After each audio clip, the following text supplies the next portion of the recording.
I mean, come on, David. You were never my first choice. You were my safe or maybe second choice. That was it. That one stupid, reckless sentence, spat out in the heat of an argument about something I can't even remember, burned my entire life to the ground. And now here I am, sitting at the kitchen table, staring at the divorce papers like they're written in some foreign language. My hands are shaking, and it's not because of the cold coffee in front of me. David's gone. He packed a bag, grabbed his laptop, and walked out the front door 2 days ago. I thought he'd be back by now. I really did. He always comes back, except this time, he didn't. The house feels dead without him. Even our daughter Julia may one day ask me, "Where is Daddy?" I don't even know if I can explain the complexity of the situation to a child of 5 years old. But it's not just what I said. It's what he found out. David knows now. He knows everything. I don't know how, but he does. I can't even imagine the look on his face when it all clicked. The late nights, the whispered phone calls, the distance I thought I could hide behind sarcastic comments and forced smiles. I didn't think he had it in him to leave. I thought he'd stay, like he always did, like he was supposed to. I guess I underestimated him. Now I'm left with nothing but these papers, this silence, and the weight of everything I did. I want to tell myself he'll forgive me, but deep down, I know better. The damage is done. You're probably wondering how it got to this point. Trust me, so am I. Maybe if I start at the beginning, I can figure it out. Or maybe it'll just make me hate myself even more. Either way, let's rewind. I'm 30 now. David's 33. We met 6 years ago, got married within a year, and had Julia not long after. On paper it sounds like a sweet, simple love story, the kind you'd see in a Hallmark movie. But real life isn't some damn movie. Before David, my life was messy, to put it nicely. I had a thing for bad boys, the kind your mom warns you about and your friends roll their eyes at, the ones with tattoos, fast cars, and tempers to match. I chased the thrill, the drama, the chaos. And, yeah, I got exactly what I asked for. I found myself in fights I didn't start, in relationships I couldn't fix, and in situations I was lucky to crawl out of. Then one day, my mom sat me down, looked me dead in the eye, and said, "Rita, you can't keep living like this. You're gonna end up alone, or worse." It pissed me off at the time, but I couldn't shake her words. She was right. I was going nowhere fast. I needed to grow up, get my act together, and stop chasing men who treated me like an afterthought. And then, like some cosmic joke, David appeared. He was the opposite of every guy I'd ever been with. He didn't have tattoos or anger issues. He wasn't flashy or cocky.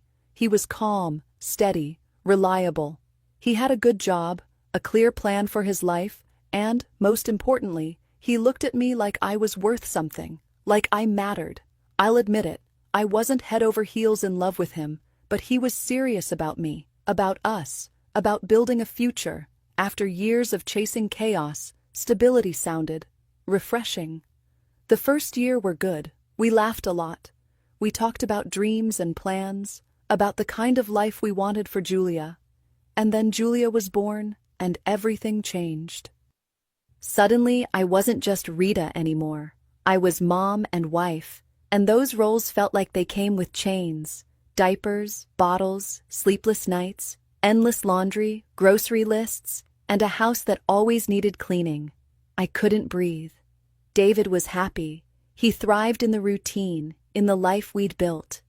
But me? I felt trapped. I missed the rush of my old life, the freedom, the recklessness. I missed feeling alive.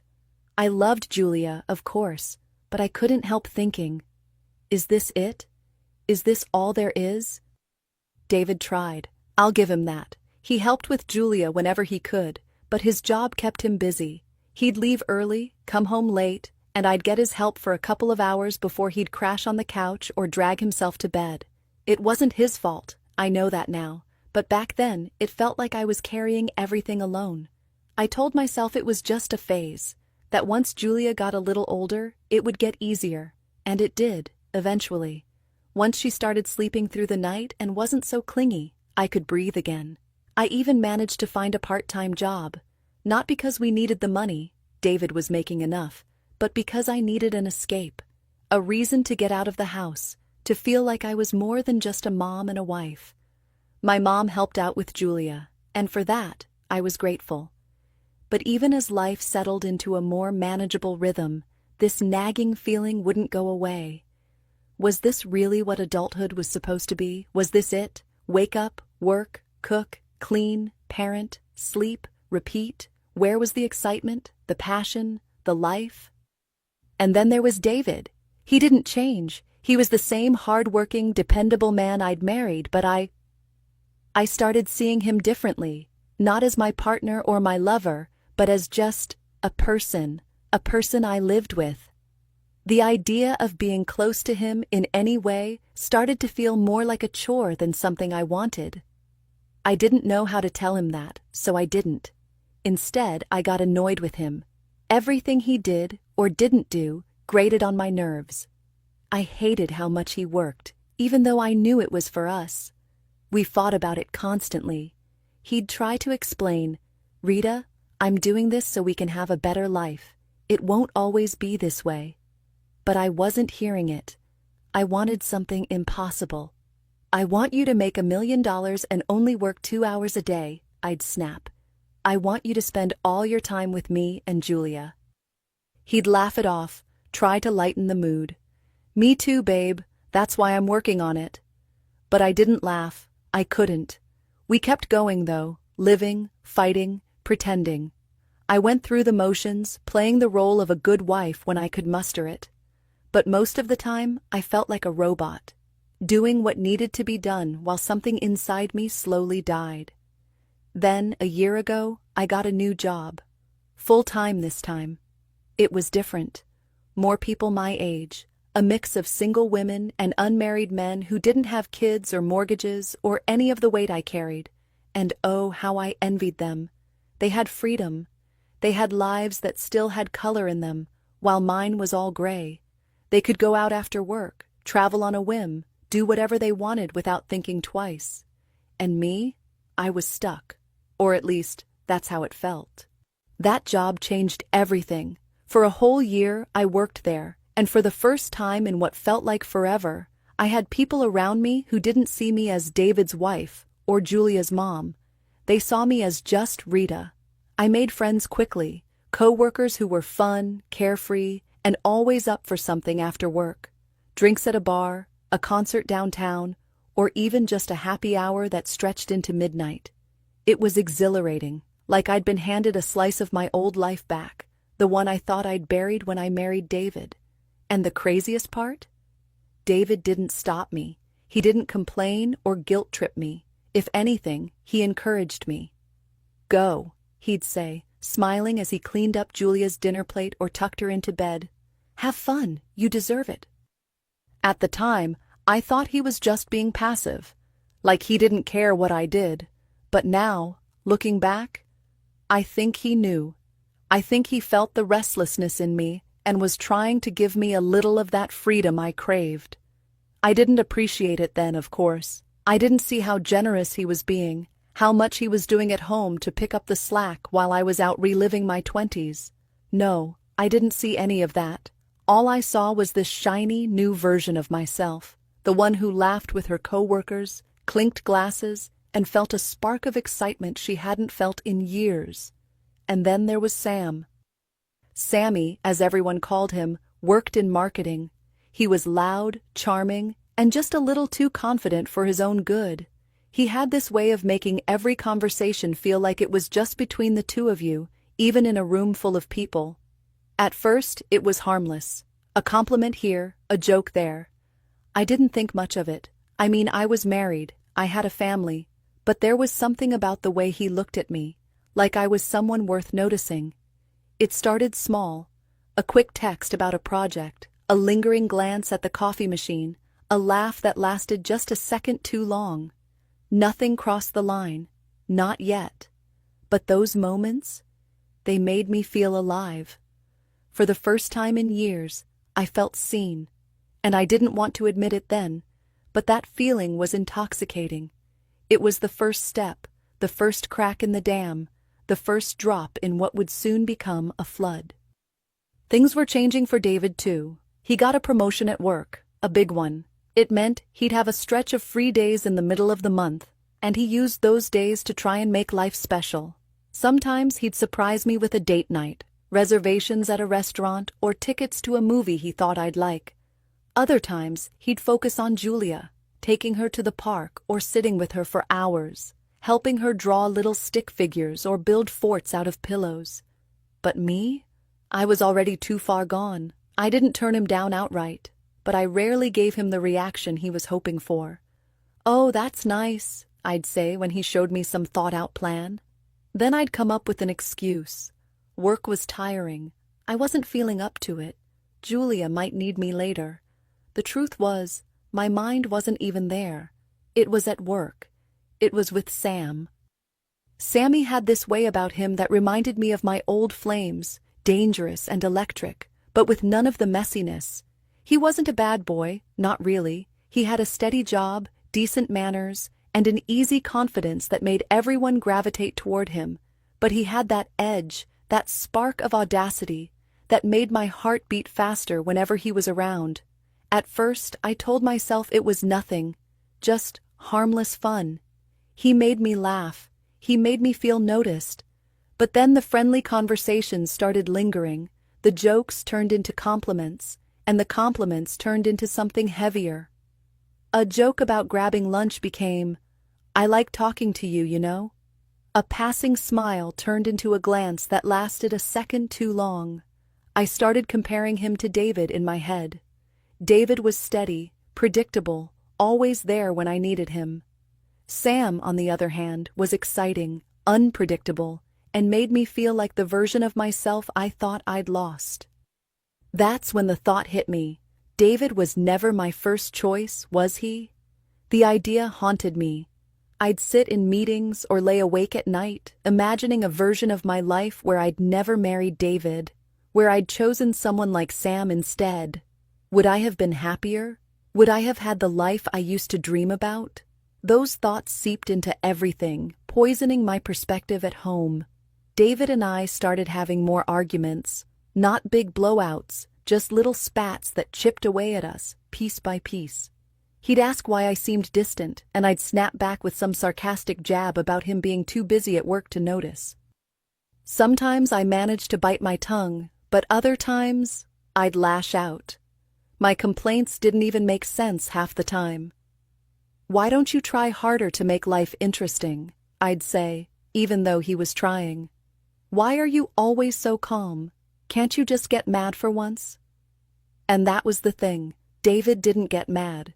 He never yelled or slammed doors or gave me the satisfaction of a dramatic fight.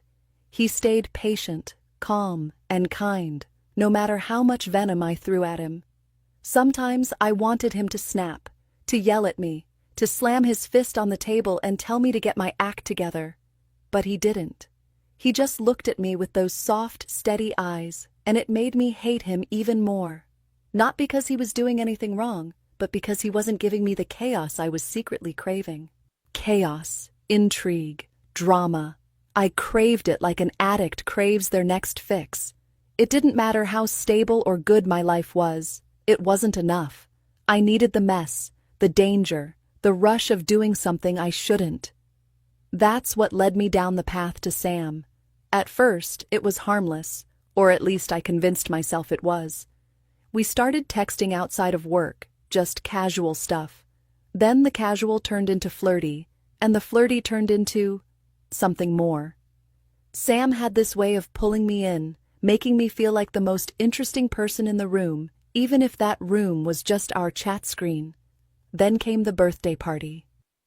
Our boss threw this fancy little soiree at a swanky venue downtown, one of those places where the drinks are overpriced and everyone pretends they're fancier than they are.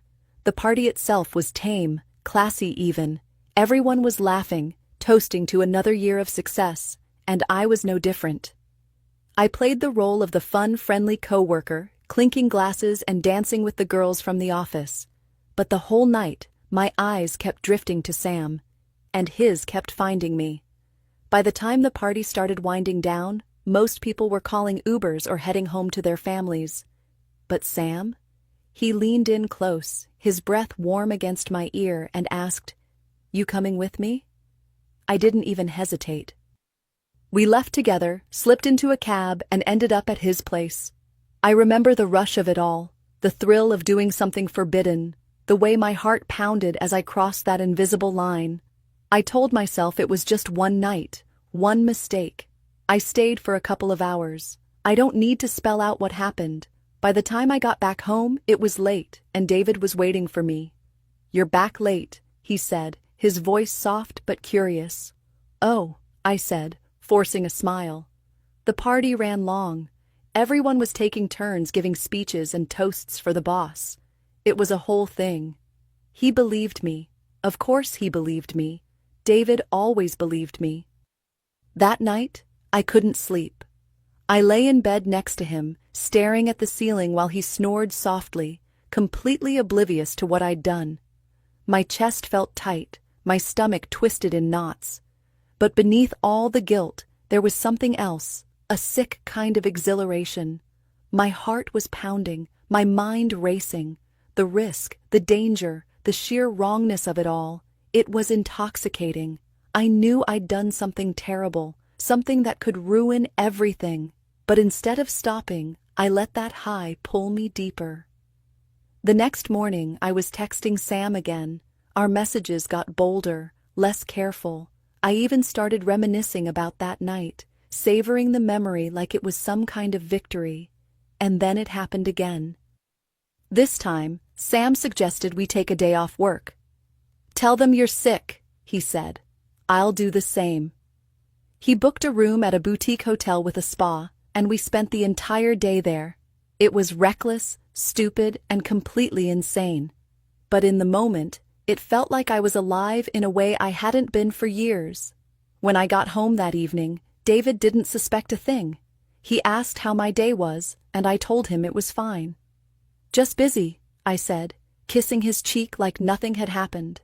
He smiled, told me he was glad I was working hard, and went back to helping Julia with her puzzle. And just like that, the double life I swore I'd never have became my reality. Before you find out what happens next, please subscribe to the channel. My confidence was out of control. The more I indulged in my secret life with Sam, the more untouchable I felt. It was like I was living in my own little world, where I made the rules, and everyone else, David included, was just there to serve me. Looking back, I can't even remember the specifics of most of the fights I had with David during that time. They were small, stupid things blown way out of proportion, but I kept picking them. I wanted to win, to dominate, to remind him, and maybe myself, that I was in control. I felt like a queen, untouchable and entitled, demanding that everyone around me bow down to my needs. And David? He didn't fight back. He never did. But I could tell something had shifted in him. No, he didn't accuse me or confront me. That wasn't his style. But I think he started watching me more closely. He was piecing things together, bit by bit, analyzing me in that quiet, methodical way of his. At the time, I didn't care. I figured I had everything under control. Then came Julia's 5th birthday. We planned a party at the house, family, a few close friends, the usual. David handled most of the prep like he always did, while I focused on decorations and making sure everything looked perfect. But even on what should have been a happy day, I couldn't help myself. I don't even remember what sparked it, but I lost my temper with David. Twice. Both times I waited until we were out of earshot of the guests before I let loose on him. Maybe it was about the cake, or the way he set up the table. It doesn't even matter. What matters is that I let my frustration and bitterness boil over in ways I couldn't take back. And David? He just stood there, calm as ever, taking it, apologizing when he hadn't even done anything wrong. The party itself went off without a hitch. Julia was thrilled, the guests had fun, and everyone left with smiles on their faces. But later that night, I noticed something different about David. He was quiet, Not in his usual reserved way, but in a way that felt heavy, like there was a weight pressing down on him that he didn't want to talk about. His smiles were forced, his laughter hollow. He wasn't fine, and deep down, I knew it. But I didn't want to know it.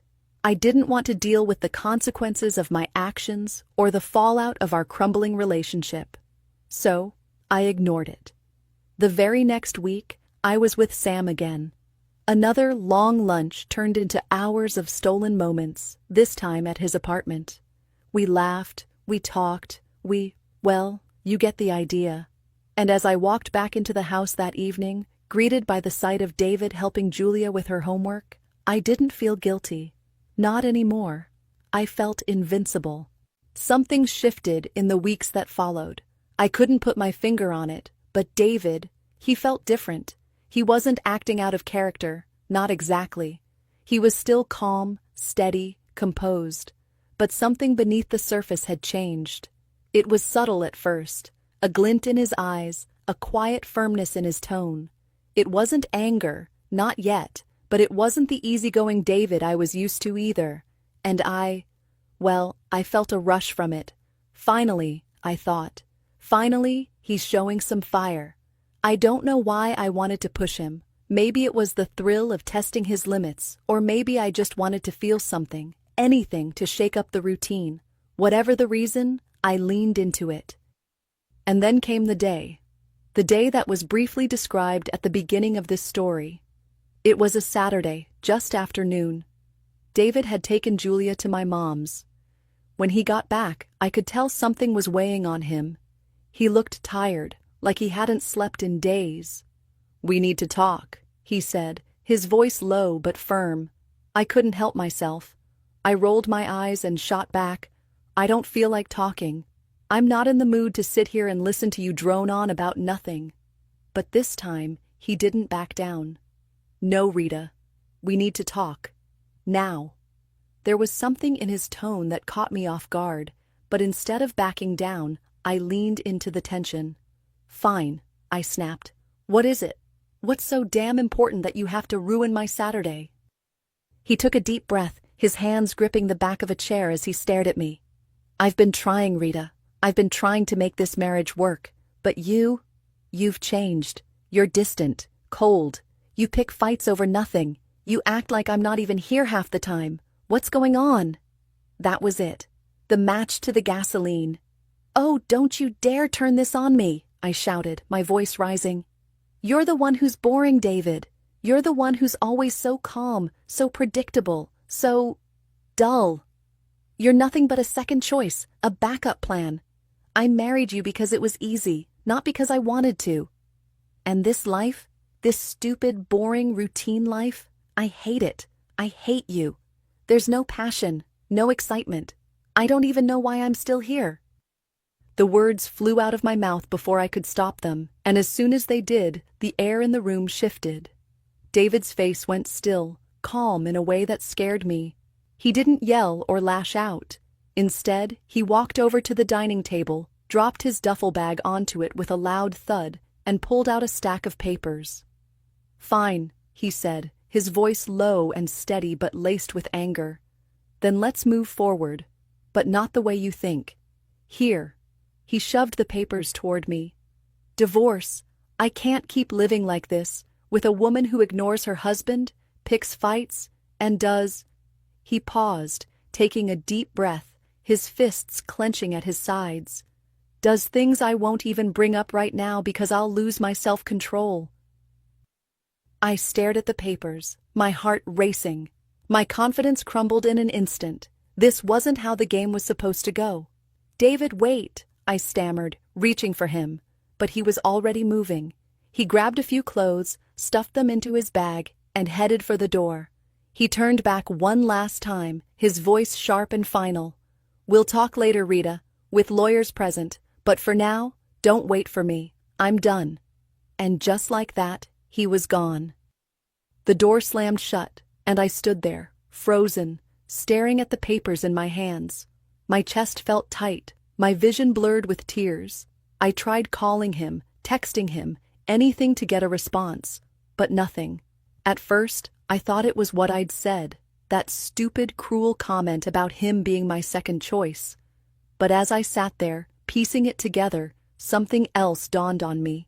The papers weren't fresh. They weren't printed on a whim. They'd been prepared in advance. David had been planning this. He knew. But how much? How much did he know? The rest of that day was a blur. I couldn't stop crying, pacing the house with my mind spinning out of control. Every room felt too small, every silence too loud. I was desperate to calm down, to ground myself, but nothing worked. Eventually, I called Amanda, one of my closest friends. I didn't go into details. I couldn't bring myself to admit what was happening, but I told her enough for her to understand that I needed comfort. "Oh, honey," she said, her voice soft and warm, like a blanket I wanted to crawl under. "I'm so sorry. You're going to get through this, okay? You're strong, and you'll figure it out. Just breathe." Her words helped, if only for a moment. By the time 9 p.m. rolled around, I wasn't exactly calm, but I wasn't on the verge of breaking down anymore. I sat on the couch, staring at my phone, and without even thinking, I dialed Sam. I didn't know what I was expecting. Maybe I thought he'd reassure me, tell me it wasn't as bad as it seemed, or maybe I just wanted to hear a voice that wasn't in my head. The first call went to voicemail. So did the second. By the third, I was practically shaking. I called again, and this time, he picked up. "Hello?" His voice was shaky, weak, like he'd just run a mile, or been hit by a truck. "Sam?" I said, my stomach twisting. "What's going on? Why weren't you answering?"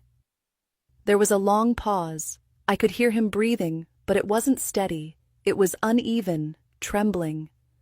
"Rita, I can't really talk right now," he finally said, his voice nasal, like he was stuffed up, or crying. "What do you mean? What's wrong?" Another pause. Then, the words that made my blood run cold. "I had a conversation with your husband." The phone almost slipped from my hand. "What?" I barely managed to whisper. Sam let out a shaky laugh, but it wasn't the kind of laugh I was used to from him. "Yeah, David knows, Rita. He knows about us." I couldn't breathe. My chest tightened, my pulse pounded in my ears.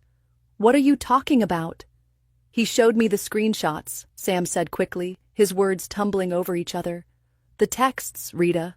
The ones he has them. And let me tell you, he's not the guy I thought he was." "What do you mean?" "I mean," Sam said, his voice breaking, "I'm sitting here with an ice pack on my nose because your husband paid me a visit. And let's just say, it wasn't friendly." I couldn't believe what I was hearing. David? My David? The calm, patient, composed man who never raised his voice?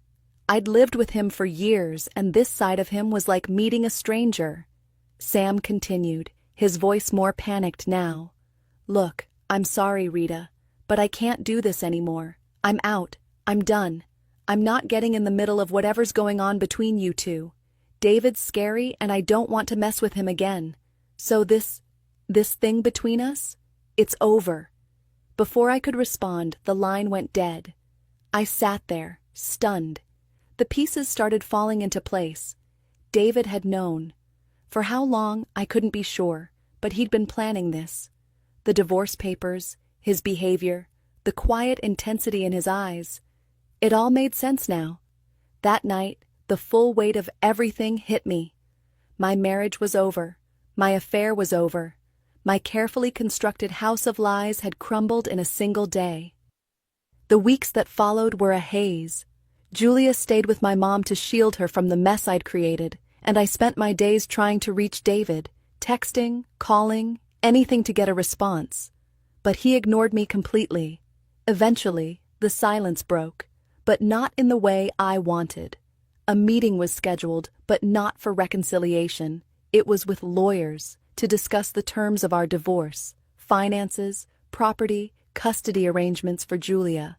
When the day came, I dressed carefully, my heart pounding as I walked into the office. I had no idea what I was going to say, but I knew one thing. I wasn't ready to let him go. I wasn't just here to discuss terms. I was here to try to win him back. The room was cold, both in temperature and atmosphere. The table felt too big, the silence too heavy as I sat across from David and the lawyers. My heart was pounding, my palms sweaty, but all I could focus on was him. He looked so composed, so unshaken, while I felt like I was coming apart at the seams. The second we sat down, I couldn't help myself. I ignored the lawyers, leaned forward, and spoke directly to him. "David," I began, my voice trembling. "I'm sorry. I'm so sorry. Please, just please hear me out." He didn't look at me, his eyes fixed on the papers in front of him, but I kept going. "I know I've been a terrible wife. I know I hurt you in ways I can't take back, but I was lost. I wasn't thinking clearly. I've made so many mistakes, and I need help. I need therapy. Please, David, you have to believe me. I respect you, I admire you, and I love you." Finally he raised his eyes to meet mine, but there was no warmth there, just cold, steely resolve. "Rita," he said firmly, cutting me off. "That's enough. I'm not interested. I know everything, and I don't want to hear your excuses or apologies. I gave you every chance to explain yourself, to tell me the truth. But what did I get in return? An argument, a tantrum, and your lovely little line about me being your second choice, your backup plan. So, no, we're done." I opened my mouth to speak, but he held up his hand to stop me. His voice dropped lower, sharper, each word cutting like a knife. "And don't even think about trying to twist this around or pull anything, because if you do, Rita, I'll make sure everyone at your precious job knows about you and Sam. I have the proof, and I'm not afraid to use it. But I'm giving you a chance to leave this with some dignity. You won't get me back, but at least you won't lose your job." My breath hitched. For the first time in our entire relationship, I was scared of David, not because he was yelling or angry. He wasn't. He was calm, cold, and calculating in a way I never imagined possible. This wasn't the man I'd taken for granted, the man I'd dismissed as weak or boring. This was someone else entirely, and I realized with a sinking feeling that I was the one who had brought him to this point. I nodded silently, unable to argue. For the first time, I truly understood that I'd lost him, and there was no undoing it. The rest of the meeting was a blur. The lawyers talked numbers and assets, hammering out the details while I sat in stunned silence. In the end, it was a fair deal. David took most of the finances, but the house was mine, and Julia would live with me. We agreed on joint custody, which meant I'd still see him every week, a bittersweet reminder of everything I'd destroyed. When it was over, he stood up, gathered his papers, and looked at me one last time. "Good luck, Rita," he said simply before walking out the door. And just like that, he was gone. The weeks that followed felt like living in a fog. Julia stayed with me, of course, but the house felt empty without David. I went through the motions, working, parenting, keeping up appearances, but inside, I was a wreck. I started seeing a therapist, something I should have done long ago. At first, it was just to cope with the divorce, to make sense of the whirlwind I'd created. But as the sessions went on, I began to dig deeper, to unpack everything that had led me here. The chaos I'd craved, the risks I'd taken, the selfishness that had blinded me to the good man right in front of me. Writing this story was part of that process. My therapist suggested it as a way to step outside myself, to see my life from a new perspective. And now, looking back on everything, I can finally see the truth. I ruined the best thing that ever happened to me. David didn't just leave me because of what I said that day, though that was the final straw. He left because I broke his trust, his spirit, and his heart. And no matter how much I regret it, no matter how much I wish I could go back and do things differently, I can't. All I can do now is learn from it, for Julia, for myself, and for whatever comes next. Life is slowly piecing itself back together. David visits Julia regularly. He's an amazing father, and she lights up every time she sees him. With me, though, he keeps his distance. He's polite, but cold, like he's speaking to a stranger. I watch him sometimes when he's here, laughing with Julia or helping her with homework, and I can't help but imagine what it would be like if things were different. I dream about him coming back, sweeping me into his arms, whispering that he still loves me and carrying me to our bedroom. Sometimes I even catch myself wishing we could have had another child, a son. I can almost see him holding a baby boy in his arms, the three of us together again. But those are just fantasies, dreams that will never come true. I used to see David's kindness and dependability as weakness, but now I know how wrong I was. Those were his greatest strengths, and I was too blind to see it. Women like me, we get caught up in our emotions, chasing excitement and drama, and we lose sight of what really matters. I lost sight of him, of us. And now, all I can do is live with the consequences. If you enjoyed the story, please subscribe to the channel. I wish you a great mood and good luck.